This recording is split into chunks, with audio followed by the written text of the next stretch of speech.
माँ बेटे की खूबसूरत कहानी। जब से पैरों में दर्द रहने लगा था, सुशीला को रात में नींद कम ही आया करती थी। मालिश करने के बाद थोड़ी बहुत नींद आ भी जाती तो आधी रात में फिर से दर्द शुरू होने के कारण आँख खुल जाती है। आज भी हमेशा की तरह आधी रात में सुशीला की नींद खुल गई थी और अपने बेटे रोहन को बहू के कमरे की बजाय अपने बिस्तर पर सोया हुआ देखकर सुशीला चिंतित हो उठती है। बिल्कुल छोटे से बच्चों की तरह रोहन को आधा तिरछा लेटा हुआ पाकर आज भी सुशीला का दिल अनगिनत आशंकाओं से भर उठा था। सुशीला धीरे से बिस्तर से उठी और अपना तकिया बेटे के सर के नीचे लगा दिया और उसके सर को सहलाते हुए वह धीरे से बोली, रोहन, क्या बात है? आजकल तू कुछ परेशान सा रहता है। सब ठीक तो है ना बेटा? हाँ माँ। माँ के ममताई स्पर्श से रोहन की कच्ची नींद भी खुल गई थी और वह करवट लेकर माँ से लिपट गया था। पिछले महीने रोहन के पिता का देहांत होने के बाद से अब उसे भी बेफिक्र नींद कहाँ आती थी। एक अजीब सी चिंता लगी रहती थी। ऊपर से रोहन की यह बेचैनी देखकर सुशीला और परेशान हो उठी। सुशीला, आजकल जाने कब तू मेरे बिस्तर पर आकर सो जाता है। बहू से कोई बात पर नाराज है क्या तू? रोहन, नहीं माँ, ऐसी कोई बात नहीं है। रोहन माँ की बात को टाल गया। सुशीला ने उठकर टेबल पर रखे हुए जग से गिलास में पानी डालकर पिया और पानी का जग वापस टेबल पर रखकर बिस्तर पर लेटने के बजाय एक तकिए का सहारा ले दीवार से अपनी पीठ टिका बैठ गई और एक बार फिर से उसके मन की बात जानने की कोशिश की। सुशीला, फिर क्या बात है बेटा? रोहन, कुछ भी तो नहीं माँ।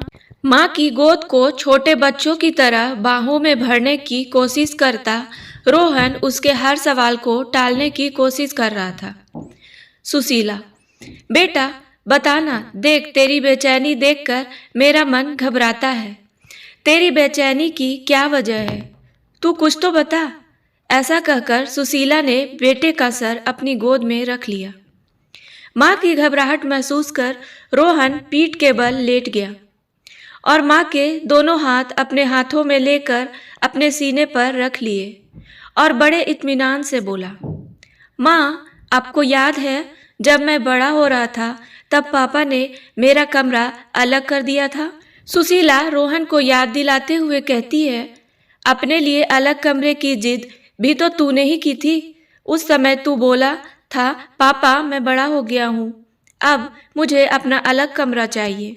रोहन, हाँ, लेकिन अब आप मेरे सो जाने के बाद उस कमरे में धीरे से आकर मेरे सर को प्यार से सहलाती थी और अक्सर मेरे बिस्तर पर ही सो जाया करती थी। सुशीला मुस्कुराते हुए कहती है, और सुबह जब तू मुझे अपने बिस्तर पर सोया पाता था तो तू अक्सर मुझसे एक सवाल पूछा करता था, याद है? पूर्णिमा की चांदनी रात थी। कमरे के अंदर खिड़की से आती हुई मंद मंद रोशनी में माँ बेटे अपनी भूली बिसरी बातें याद कर रहे थे। रोहन, हाँ माँ, मुझे सब याद है। सुशीला, अच्छा तो बता, क्या पूछा करता था? वैसे तो रोहन को कुछ भी याद नहीं रहता था। सुबह की कही हुई कितनी ही बातों को शाम तक भूल जाने वाले रोहन को इतनी पुरानी वह बात कहाँ याद होगी? यह सोचकर माँ मन ही मन मुस्कुराई थी। रोहन, मैं आपको अपने बिस्तर पर सोया हुआ देखकर यही पूछता था कि माँ, क्या आप पापा से नाराज हो?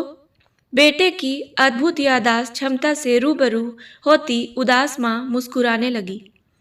उसके चेहरे की मुस्कान कमरे की मध्यम रोशनी में भी जगमगा उठी।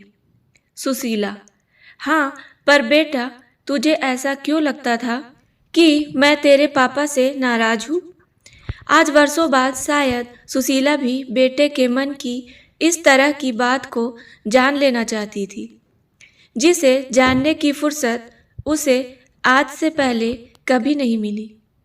रोहन, क्योंकि मैं आपको हमेशा पापा के साथ देखना चाहता था। पिताजी को याद करते हुए बेटे ने अपने सीने पर रखे माँ के दोनों हाथों पर अपनी पकड़ मजबूत कर दी। सुशीला, बेटा मैं भी तुम्हें हमेशा बहू के साथ ही देखना चाहती हूँ। माँ ने झुककर बेटे का माथा चूमकर कहा। रोहन, माँ तब आप पापा को कमरे में अकेला छोड़ मेरे पास क्यों आ जाती थी? बरसों बाद बेटा भी अपने मन की जिज्ञासा माँ के सामने रख रहा था। सुशीला, बेटा डरती थी कि अकेले कमरे में कहीं तू डर ना जाए, इसलिए मैं तेरे पास चली आती थी।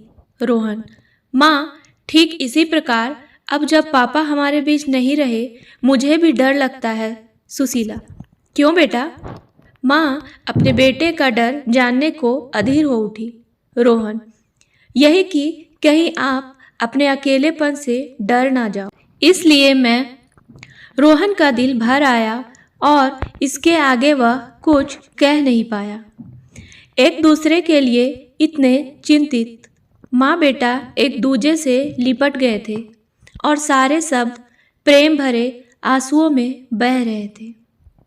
उम्मीद है दोस्तों कहानी पसंद आई होगी। कहानी पसंद आए तो मेरे वीडियो को लाइक करें और मेरे चैनल को सब्सक्राइब करना ना भूलें। धन्यवाद।